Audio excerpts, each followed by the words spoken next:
अस्सलाम वालेकुम दोस्तों, तुसी वेखदे पे हो पाक पतनकास्ट। मैं तुहाडा दोस्त अहमद फराज।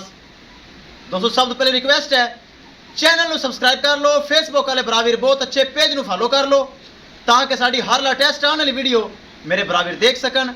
किसी बरावीर ਨੂੰ टॉप क्लास गाय चाहिए होवे बाएतमाद और भरोसे नाल परचेज कर सकता है। और मझ किसी बरावीर ਨੂੰ खसूसी तोहफा एक अद्धा साल विच एक अद्धा ताकि लेना तोहफा लेना, अदरवाइज नहीं लेना, नहीं तो स्पेशलिस्ट गांव का काम है। चाहे तो परचेज कर सकता है। लोकेशन अड्डा भुंगा हयात, तहसीलो जिला पाक पतन शरीफ। मोबाइल नंबर साडा 0387 54 743।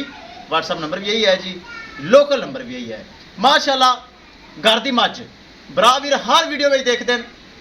मेरे घर दी मझ बड़ा माशाल्लाह 20 लीटर प्लस मझ का रिकॉर्ड है। लोग कहते 14-15 किलो मझ दुध देंदी, साड़ी दरिया सतलुज दी असल मझ 20 लीटर वाली मालक है खड़ी। सोहनी चो 25-26 दिन बाकी सन। बरावीर चकवाल तो आए गांव की वीडियो लगाई सी, मौके ते आए कहते यार बूरी मझ तो लगाई सी पहले झोटी, वो तो सेल हो गई सी, लेकिन कहते ए दे दे। ये 4.5 लाख रुपए दे विच सौदा होया। गलबात करांगे, फिर करांगे लोडिंग। आओ जी, आजो। अस्सलाम वालेकुम जी। अस्सलाम वालेकुम, की हाल है जी? ठीक ठाक हो? की नाम है ਤੁਹਾਡਾ? मलक शिफा। मलक शिफा। ਤੁਸੀਂ ਵੀਡੀਓ ਦੇਖ ਕੇ ਬਿਆਨਾ ਕਰਕੇ ਗਾਇ ਦਾ ਆਇਓ जी बिल्कुल गाय दा। ਇਸੇ ਤਰ੍ਹਾਂ बिल्कुल जी। ਮੌਕੇ ਤੇ ਸਾਡੀ ਮੱਝ ਪਸੰਦ ਆ ਗਈ। मौके ते जी आया मैं तो गाय लेने वास्ते, हाँ। लेकिन इत्थे आया मझ पसंद आ गई है। और इस बच्चा जड़ा ना ਹਾਂ ਰੋਣ ਲੱਗ ਗਿਆ। इसरार कीता है कि मझ लेनी। ਕਹਿੰਦਾ ਮੈਂ ਮੱਝ ਦੇ ਦਿਓ ਤੇ ਗਾਂ ਰਹਿਣ ਦਿਓ। वो गां छोड़ देती और मझ ले ਮੱਝ ਲੈ ਲਈ ਔਰ ਇਹ ਆਪਣਾ 4.5 ਲੱਖ ਰੁਪਏ ਦੇ ਵਿੱਚ जी, बिल्कुल। ਸੌਦਾ ਤੈਅ ਹੋਇਆ। बिल्कुल ਤੁਸੀਂ ਖੁਸ਼ ਹੋ, ਰਾਜ਼ੀ ਹੋ? हाँ, बिल्कुल बहुत। ਹਾਲਾਂਕਿ ਲੋਕ ਜਿਹੜੀ ਚੀਜ਼ ਦਾ ਬਿਆਨਾ ਮੰਗਵਾਉਣ ਉਹ ਹੀ ਚੀਜ਼ ਦਿੰਦੇ, ਚੀਜ਼ ਤਬਦੀਲ ਨਹੀਂ ਕਰਦੇ। बिल्कुल इसी तरह। ਅਗਰ ਚੀਜ਼ ਤਬਦੀਲ ਕਰਦੇ ਨੇ ਫਿਰ ਉਹ ਮਹਿੰਗੀ ਦਿੰਦੇ ਹਨ, ਬਿਲਕੁਲ ਇਸੇ ਤਰ੍ਹਾਂ। ਲੇਕਿਨ ਤੁਹਾਨੂੰ ਅਸੀਂ 5 ਲੱਖ ਵਾਲੀ ਚੀਜ਼ 4.5 ਲੱਖ ਰੁਪਏ ਬਿਲਕੁਲ, ਦਿੱਤੀ ਬਹੁਤ ਹੈ। ਸ਼ੁਕਰੀਆ। ਇਸੇ ਤਰ੍ਹਾਂ ਹੀ ਹੈ ਜੀ, ਜੀ, ਬਹੁਤ ਅੱਲਾਹ ਤਾਲਾ ਬਹੁਤ ਤੁਹਾਡੇ ਨਸੀਬ ਵਿੱਚ ਕਰੇ। ਖੁਸ਼ ਹੋ ਛੋਟੇ? ਜੀ। ਖੁਸ਼ ਹੋ? ਬਹੁਤ। ਚਲੋ ਗੱਡੀ ਨੰਬਰ ਵਿਖਾਓ ਜੀ।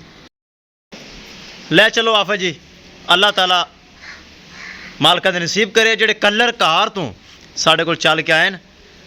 ਇਹ ਲੈ ਚਲੋ ਜੀ, ਪਿਓਰ ਨੀਲੀ, ਇਹਨੂੰ ਕਹਿੰਦੇ ਨੇ ਦਰਿਆ ਦੀ ਮੱਝ, ਦਰਵੇਸ਼ ਮਲੰਗਣੀ।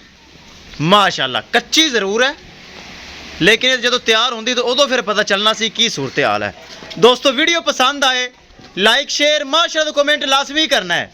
ਅਗਰ ਕਿਸੇ ਭਰਾ ਨੇ ਚੈਨਲ ਨੂੰ ਸਬਸਕ੍ਰਾਈਬ ਨਹੀਂ ਕੀਤਾ, ਫੇਸਬੁੱਕ ਵਾਲੇ ਭਰਾ ਨੇ ਪੇਜ ਨੂੰ ਫਾਲੋ ਨਹੀਂ ਕੀਤਾ, ਲਾਜ਼ਮੀ ਕਰ ਲਓ ਤਾਂ ਕਿ ਸਾਡੀ ਹਰ ਲੇਟੈਸਟ ਆਉਣ ਵਾਲੀ ਵੀਡੀਓ ਮੇਰੇ ਸਬਸਕ੍ਰਾਈਬਰ ਦੇਖ ਸਕਣ। ਮਾਸ਼ਾਅੱਲਾ ਚੈੱਕ ਕਰਨਾ ਮੱਝ ਸਮੀ ਪਲੀ ਹੋਈ दरिया दी, खास दरिया दी। पाक पतन इलाका मेरे भरावां नूं पता है कि दरिया दा सतलुज दा है और चैनल दा नाम ही पाक पतन काउज है। माशाल्लाह हर जगह तो लचक है मझ च, हर जगह तो लचक है माशाल्लाह। ले चलो गड्डी अपनी लैके आए ताकि गाय लोड करन आए सी, अगे मझ पसंद आ गई और मझ में दे छोड़ी। माशाल्लाह बड़ी तगड़ी मझ, हत्था पैरां वाली। ए अपना लैके आए पिकअप, गाय लोड करन आए सी, लेकिन मेरे को मझ पसंद आ गई RIT 2072। आवाज मुश्किल ही पूरी आ सी पिकअप तेरी मझ। ए दरिया दे मझां शाह जोरे पूरियां मसे आंदियां। जो तोहफा लिया तुहाडा बड़ा फराज सेल होंदा है, अल्लाह दा शुक्र है। एक दिन इंशाल्लाह मझ भी लियावांगे, पहलन दूजे झोटी भी लिया करांगे। किसी मेरे बरावीर नूं मजीद जानवर चाहिए होवे बाएतमाद और भरोसे नाल परचेज कर सकता है।